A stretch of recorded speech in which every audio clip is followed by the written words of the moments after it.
Hello everyone, today we are going to start blood.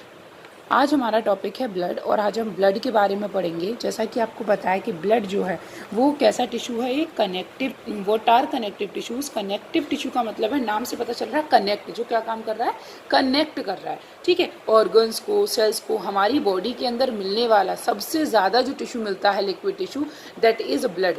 अगर मैं बात करती हूँ लिक्विडिफाइड टिश्यू कौन सा है, then you will say connective tissue कौन सा है, then you will say blood सबसे ज़्यादा जो मिलेगा। और सबसे ज़्यादा इपिथेलियल टिश्यू कौन सा है, then you will say skin.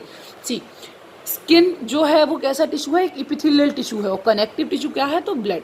ठीक है, तो यहाँ कंफ्यूज नहीं होना है और ना ही क्वेश्चन गलत करना है। ओके, सो जो ब्लड है that is a connective tissue. We know human body के अंदर 4 टाइप के टिश्यूज होते हैं: epithelial tissues, muscular tissues, nervous tissues, और क्या होता है, कनेक्टिव टिश्यूज। ओके, ये 4 टाइप के टिश्यूज होते हैं। इन 4 टाइप के टिश्यूज में से कभी कभी क्वेश्चन आ जाता है कनेक्टिव टिश्यूज, आपकी बॉडी में ऐसा कौन सा टिश्यू है जो सबसे ज़्यादा मिलता है, दैट इज कनेक्टिव टिश्यू। आपकी बॉडी में ऐसा कौन सा टिश्यू है जिसकी जो ओरिजिन है वो मीजोडर्म से हुई है। हमारी बॉडी के जो अदर टिश्यूज हैं ना, वो मीजोडर्म से नहीं बने हैं। अब मीजोडर्म क्या है, एम्ब्रियोनिक डेवलपमेंट जब होता है उस टाइम पर लेयर्स बनती हैं, ectoderm, mesoderm. As we know human beings are triploblastic animals. Human beings में 3 लेयर बनती हैं, एक्टोडर्म एम्ब्रियो डेवलपमेंट के टाइम पे, मीजोडर्म एंड एंडोडर्म। तो जो अपनी कौन सी लेयर है, जो मीजोडर्म लेयर है, वो क्या काम करती है, वो अपना मीजोडर्म जो है वो कनेक्टिव टिश्यूज बनाने का काम करती है। यहाँ पर हमारा एक क्वेश्चन बिल्कुल क्लियर हो जाना चाहिए कि हमारी बॉडी में मिलने वाला सबसे ज़्यादा कौन सा टिश्यू मिलता है, तो हम बोलेंगे this one is most important, that answer will be connective tissue. कई बार कॉम्पिटेटिव एग्जाम में ही पूछा गया है। ओके, सो हम बात कर रहे थे ब्लड की, तो blood is a connective tissue. Blood जो होता है वो 2 टाइप के कॉम्पोनेंट से मिलकर बनता है। First one is plasma and second one is the forming elements. So blood जो है 2 टिश्यूज से मिलकर बना या 2 कंपोनेंट से मिलकर बना, plasma and forming elements. Before that हम इनको डिस्कस करें उससे पहले ब्लड के बारे में हमें थोड़ा पता होना चाहिए कि ब्लड की स्टडी क्या है। ये बेसिक क्वेश्चंस हैं जो कभी कभी आ जाते हैं 1 मार्क्स में। स्टडी ऑफ ब्लड को क्या कहा जाता है, हीमेटोलॉजी। 1 मार्क क्वेश्चन है, कई बार पूछ लिया जाता है। हीम टर्म जो आता है वो ब्लड से रिलेटेड है, और लॉजी जो होता है, logos means study of blood और blood tissue, it is called as haematology. Okay, अब एक और क्वेश्चन है इसमें, फंक्शंस। कभी कभी फंक्शंस रिलेटेड क्वेश्चन आता है, लेकिन उस क्वेश्चन को थोड़ा घुमा के पूछ लिया जाता है। घुमा के, जैसे हम लोग पढ़ते हैं कि ब्लड जो होता है वो बेसिकली ट्रांसपोर्टेशन में हेल्प करता है। ट्रांसपोर्टेशन इन द सेंस कि हम जो खाना खा रहे हैं वो खाना ब्लड के थ्रू जाता है। ठीक है, गैसेस का एक्सचेंज करता है, न्यूट्रिएंट्स का एक्सचेंज करता है। तो हम पढ़ते हैं कि जो ब्लड है that is only responsible for transportation, but no, transportation तक ही सीमित नहीं है, उसका काम रेगुलेशन और प्रोटेक्शन भी होता है। मेन ब्लड के फंक्शन कितने हैं, 3 फंक्शंस हैं अगर मैं बात करूं तो। फर्स्ट वन क्या है, ट्रांसपोर्टेशन आप बचपन से पढ़ते आ रहे हैं, आपने 8th में पढ़ा है, 9th में पढ़ा है। सो ट्रांस मीन्स होता है चेंज, पोर्ट मीन्स होता है प्लेस, किसी भी चीज की प्लेस चेंज हो जाना। आपको पता है गैसेस हैं मेनली, ऑक्सीजन गैस कहाँ से आई है, बाहर से आई है, तो बाहर सेल्स आती हैं तो लंग्स के थ्रू आती है, तो लंग्स से उसको कहाँ पहुंचाया जाता है, सेल्स तक पहुंचाया जाता है। सेल्स इसके रिटर्न में क्या देती है, कार्बन डाइऑक्साइड देती है। तो transportation of gases is done by the help of the blood. उसके साथ साथ न्यूट्रिएंट्स हैं। न्यूट्रिएंट्स कहाँ से आए, ये न्यूट्रिएंट्स जो स्मॉल इंटेस्टाइन ने एब्जॉर्ब किए होंगे डाइजेस्टिव सिस्टम के टाइम पर, उनको भी कौन सर्कुलेट करता है, ब्लड सर्कुलेट करता है। अगर मैं बात करूं हार्मोन्स, हमारी बॉडी के अंदर बहुत सारी ग्लैंड्स हैं। उन ग्लैंड्स को बेसिकली 2 में कैटेगराइज किया गया है, एक्टोक्राइन ग्लैंड्स और एंडोक्राइन ग्लैंड्स। एंडोक्राइन ग्लैंड्स क्या हैं, जो अपना हार्मोन कहाँ रिलीज करती हैं, डायरेक्ट ब्लड में रिलीज करती हैं, तो वो ब्लड के साथ आता है। ओके, अब मैंने बताया 2 more functions are also there, regulation, ठीक है, और नेक्स्ट वन इज प्रोटेक्शन। ये दो मेन फंक्शन है। अब क्वेश्चन उसमें ऐसे आता है, blood is responsible for transportation, regulation, protection, all of these, then you will answer all of these. So transportation किसका करता है? Oxygen, carbon dioxide, nutrients, hormone, waste products, heat, इन सब का करता है। अच्छा, यहाँ पर रेगुलेशन का किस चीज़ का रेगुलेट करता है? रेगुलेशन करता है बेसिकली, ये रेगुलेशन करता है बॉडी में हीट का और टेम्परेचर का। हीट, टेम्परेचर और वी कैन से पीएच, दो चीज़ों को हमारी बॉडी में क्या काम करता है? रेगुलेट करने का काम करता है। आपको पता है हमारी बॉडी का एक प्रॉपर टेम्परेचर होता है, that temperature is maintained by the blood. और जो इंटरनल एक्टिविटीज़ जो हैं हमारी बॉडी के अंदर, जो होने वाली इंटरनल एक्टिविटीज़ हैं, इंटरनल एनवायरनमेंट है, उसको जो एडजस्ट करने का काम है, that is of blood. That process is called as homeostasis. अब कंफ्यूज नहीं होना है, एक होता है होम्योस्टेसिस और दूसरा होता है हीमोस्टेसिस। ठीक है, होम्योस्टेसिस का मतलब होता है कि बॉडी के अंदर जो इंटरनल एनवायरनमेंट है उसका क्या काम करना, उसको अपनी बॉडी में क्या करना? कंट्रोल करना, एक तरीके से इंटरनल एनवायरनमेंट को बनाए रखना, जो ब्लड का काम है। ठीक है, और हीमोस्टेसिस का मतलब आता है clotting of blood. Blood clot जो बनता है ना, ब्लड क्लॉट जो बनते हैं, जैसे हमारे कहीं चोट लग जाती है, चोट लगने के बाद क्लॉट बन जाता है, that is haemostasis. So next one is protection. तो प्रोटेक्शन ऑफ व्हाट? प्रोटेक्शन किस केस में करता है? आपको पता है कि जो ब्लड, जैसे हमारे कहीं चोट लगी तो चोट लगने के बाद ब्लड निकलता है, तो वो ब्लड अगर लगातार निकलता रहेगा तो हमारी बॉडी को हार्म हो सकता है, तो इसीलिए ब्लड में क्या होता है? ब्लड क्लॉट बन जाता है। तो हम कहते हैं ब्लड क्लॉटिंग के थ्रू हमारी बॉडी को क्या होता है? प्रोटेक्शन मिलता है। नेक्स्ट अगर मैं बात करूं कि हमारी बॉडी में ब्लड में क्या प्रेजेंट है? WBCs प्रेजेंट हैं। वो WBCs क्या काम करती हैं? एंटीबॉडीज बनाती हैं।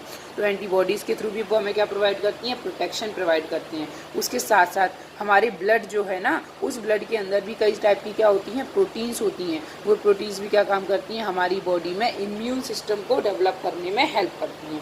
सो हमने क्या जाना? अभी हमने जाना कि ब्लड जो है, स्टडी ऑफ ब्लड हिमेटोलॉजी है, फंक्शन जो होता है वो ट्रांसपोर्टेशन, रेगुलेशन और प्रोटेक्शन, इन तीन चीज़ों के लिए बेसिकली होता है। Okay, so physical properties of the blood, दो टाइप की प्रॉपर्टीज हैं, physical and chemical. Physical properties means on the basis of external appearance, texture, colour, इस सब के बारे में। तो फिजिकल प्रॉपर्टीज की जब हम बात करते हैं ना, तो पहला क्या है कि ब्लड, जो इसमें क्वेश्चन बनता है कि व्हाट इज द पीएच। एक क्वेश्चन बनता है पीएच से कि ब्लड की पीएच कितनी है। एक आता है कि ब्लड जो है उसका हमारी बॉडी के अंदर अमाउंट कितना है। एक क्वेश्चन आता है कि जो ब्लड जो है ना उसका टेम्परेचर कितना है। ब्लड का टेम्परेचर, यस। अब आप बोलेंगे ब्लड का टेम्परेचर, यस, ब्लड का भी टेम्परेचर होता है। और एक क्वेश्चन आता है कलर। ठीक, हम अगर इन चार चीज़ों को समझ लेंगे तो हमें ये समझ में, तो हमारा ये जो फिजिकल प्रॉपर्टीज से रिलेटेड जो क्वेश्चन आता है वो गलत नहीं होगा।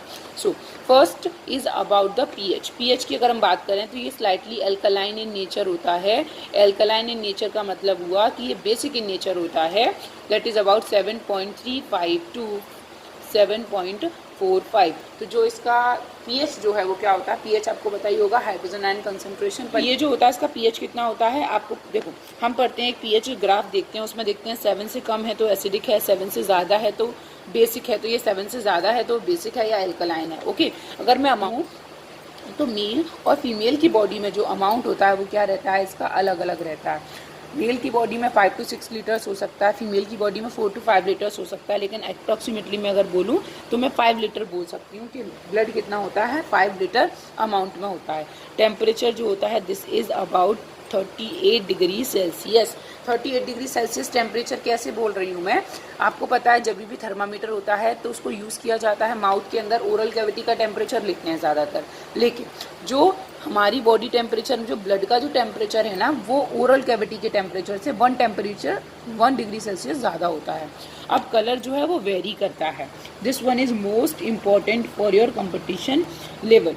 ठीक है, हम जो ये वीडियोस बना रहे हैं और जिस तरीके से पढ़ाई कर रहे हैं, आप इजी से इजी और टफ से टफ अगर पेपर आता है तो भी आप फेस कर पाएंगे और आपका कोई भी क्वेश्चन इससे बाहर नहीं जाएगा। ओके, सो अगर ये कलर जो है वो भी वेरी करता है। 2 कलर के कलर होते हैं, जैसे आपको पता है ब्लड 2 तरीके का है, एक है डीऑक्सीजनेटेड ब्लड, है ना, और सेकेंड वन कैसा है? Oxygenated blood. Oxygenated blood. अब आप पढ़ेंगे कि जो ब्लड है ना वो किसके अंदर मिलता है, आर्टरीज और वेन्स के अंदर मिलता है, ब्लड कैपिलरीज होती हैं।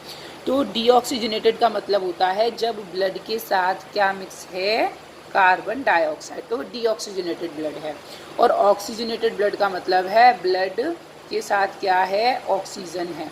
तो जब ब्लड ऑक्सीजन को कैरी कर रहा है उस टाइम पर जो ब्लड होगा दैट इज ब्राइट रेड, उसका कलर कैसा होगा, ब्राइट रेड होगा। और जब डीऑक्सीजनेटेड ब्लड की बात करते हैं that will be dark red, तो इसका कलर कैसा होगा, डार्क रेड होगा। ठीक है, तो हमने फिजिकल प्रॉपर्टीज़ की बात की। पीएच जो होती है that is about 7.35 to 7.45, amount vary करता है मेल में और फीमेल में। अप्रॉक्सीमेटली मैं 5 लीटर बोल सकती हूँ।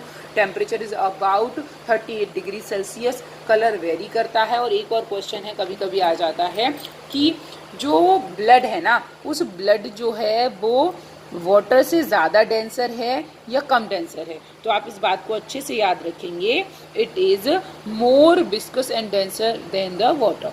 डेंसर और विस्कस है किससे, मोर, ज़्यादा विस्कस है। ठीक है, अच्छा आपको एक टर्म है वेनिपंचर, आपने सुना होगा कि जो वेन्स होती हैं ना, जैसे ये जो वेन्स होती हैं यहाँ से ब्लड लिया जाता है, तो जो वेन्स में से जो ब्लड लिया जाता है दैट इज कॉल्ड एज वेनिपंचर। एक क्वेश्चन और कंपटीशन लेवल बेसिस से बहुत इंपॉर्टेंट है कि जब ब्लड टेस्ट किया जाता है उस टाइम पर जो ब्लड लेते हैं ना वो अपन आर्टरीज से लेते हैं या वेन्स से लेते हैं, then you will answer veins, because veins जो होती है ना, बिकॉज जो वेन्स है ना that are superficial, veins are superficial. जो वेन्स है ना वो ऊपर हैं और आर्टरीज कहाँ होती हैं, आर्टरीज जो है वो डीपर होती हैं। आर्टरीज कहाँ होती हैं, काफ़ी नीचे होती हैं। तो नॉर्मली जो ब्लड लिया जाता है, ब्लड सैंपल लिया जाता है टेस्टिंग के लिए, that is called as venepuncture method. और मतलब वेन को पंचर करके उसमें से लेते हैं।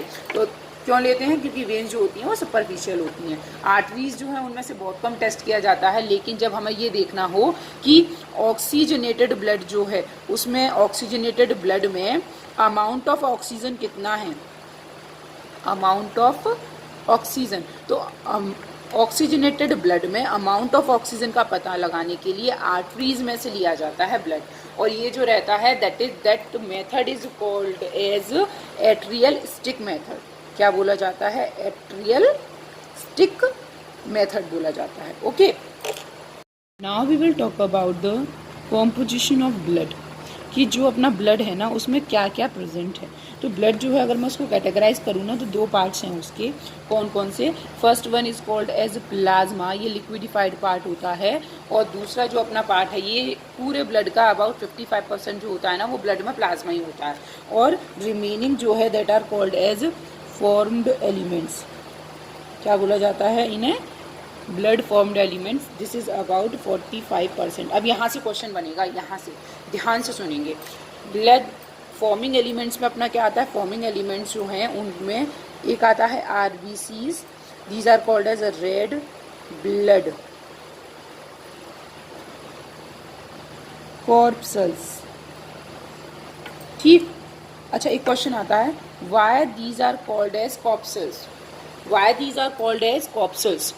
ये क्वेश्चन कई बार आया है, तो यहाँ पर आप ध्यान रखेंगे, बहुत ज़्यादा इम्पोर्टेंट है, most important for the exam, कि वाई जो आरबीसीज हैं उन्हें कॉर्पसल्स बोला जाता है। रीज़न क्या है, रीज़न है बिकॉज ये जो है ना दे डू नॉट हैव, क्या नहीं है इनके पास, माइटोकॉन्ड्रिया नहीं है, इनके पास गोल्जी बॉडीज़ नहीं है, इनके पास सेंट्रियोल नहीं है, इनके पास सबसे बड़ी बात they do not contain nucleus.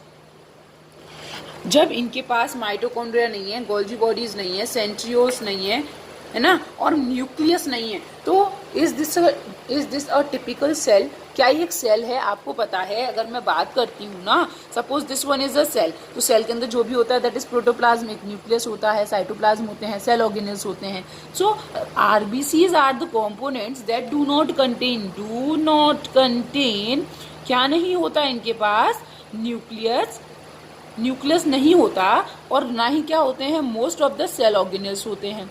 Is this be called as a typical cell, क्या हम इसे एक सेल बोल सकते हैं, नहीं। एक टिपिकल सेल नहीं बोला जाता, इसीलिए यहाँ पर इसके लिए एक वर्ड यूज किया जाता है that is called as corpuscles. Okay, the second one is WBCs. WBCs are also called as leukocytes and platelets. Okay, so formed elements में हमारे आते हैं RBCs, WBCs और ल्यूकोसाइट्स और प्लेटलेट्स. ये थ्री आर देयर. हम इन तीनों को एकदम डिटेल से पढ़ेंगे. उससे पहले हम थोड़ा प्लाज्मा के बारे में और जानते हैं.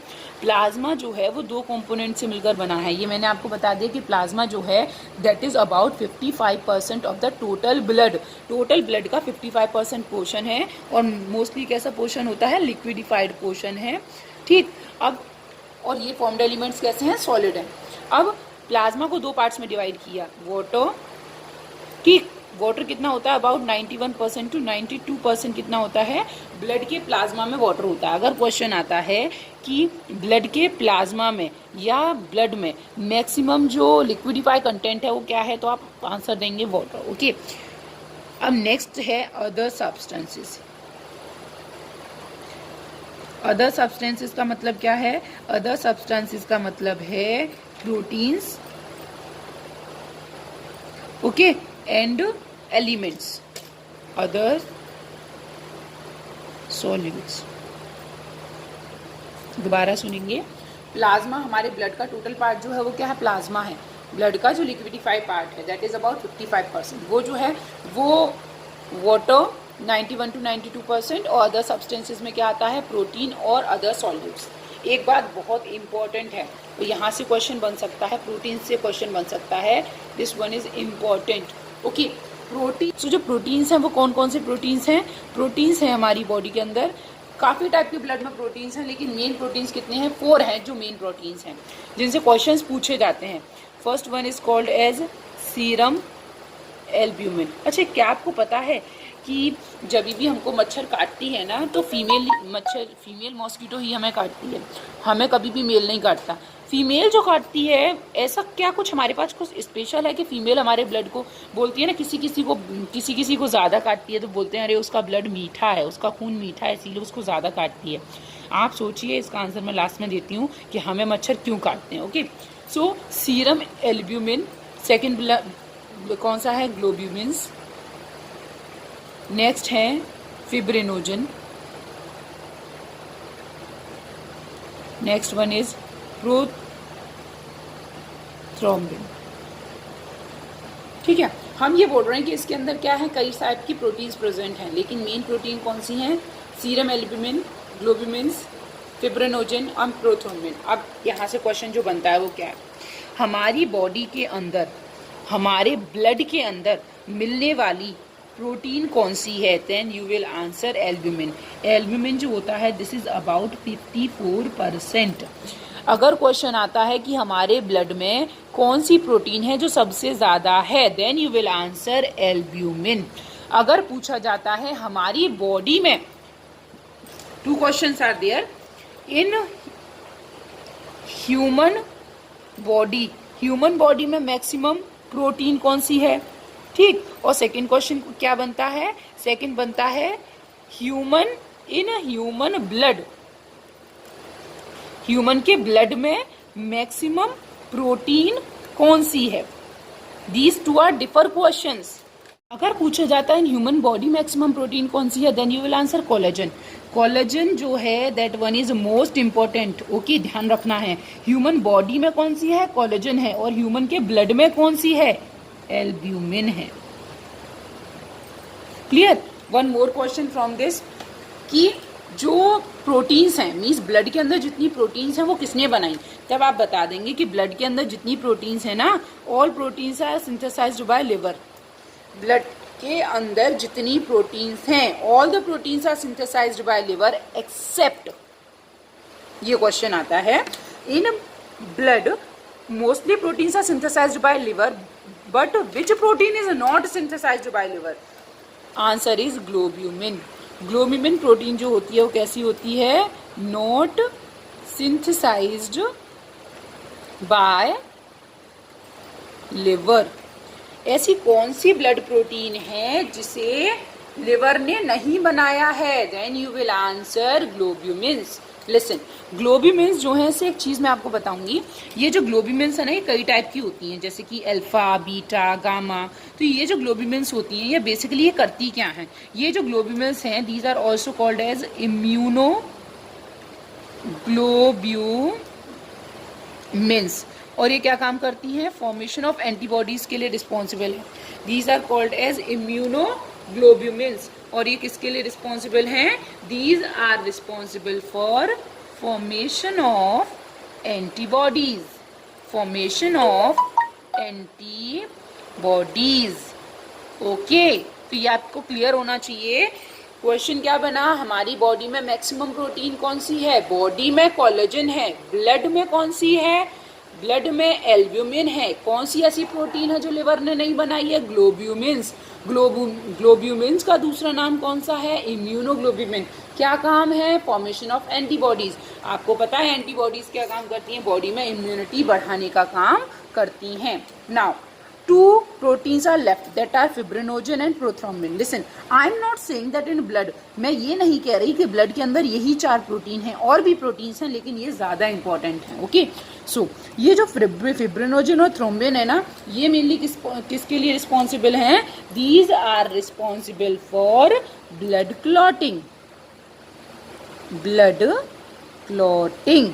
ब्लड क्लॉटिंग के लिए कौन सी रिस्पॉन्सिबल है, ब्लड क्लॉटिंग के लिए फिब्रिनोजन और क्या रिस्पॉन्सिबल हैं, प्रोथ्रोम्बिन रिस्पॉन्सिबल हैं। ठीक, तो अगर आता है कि ब्लड में कौन सी प्रोटीन है, ब्लड में आपको पता है, अगर मैं बात करती हूँ ना जैसे कोगुलेशन की, आपने सुना होगा कोगुलेशन, क्लॉटिंग, तो ये जो ब्लड कोगुलेशन है, क्लॉटिंग है, इनके लिए कई सारे फैक्टर्स काम करते हैं। ठीक है, लेकिन आपके लिए इतना डीप में जानना ज़रूरी नहीं है, आपके लिए इतना सफिशिएंट है कि फिब्रिनोजन और प्रोथ्रोम्बिन किसके लिए रिस्पॉन्सिबल हैं, ब्लड क्लॉटिंग के लिए रिस्पॉन्सिबल हैं। अच्छा लिसन, आपने देखा आपने चोट लग जाती है, सपोज यहाँ एक कट लगा, कट लगने के बाद यहाँ पे क्या आ गया, थोड़े टाइम बाद इस पर क्या बन गया, ये क्लॉट बन गया। ठीक है, क्लॉट बनने के बाद आप देखते हो थोड़ी देर बाद उसमें से लिक्विड सा निकलना शुरू हो जाता है, पानी सा निकलता है क्लॉट बनने के थोड़ी देर बाद वाइट कलर का, that is called as serum. उसको क्या कहते हैं, सीरम।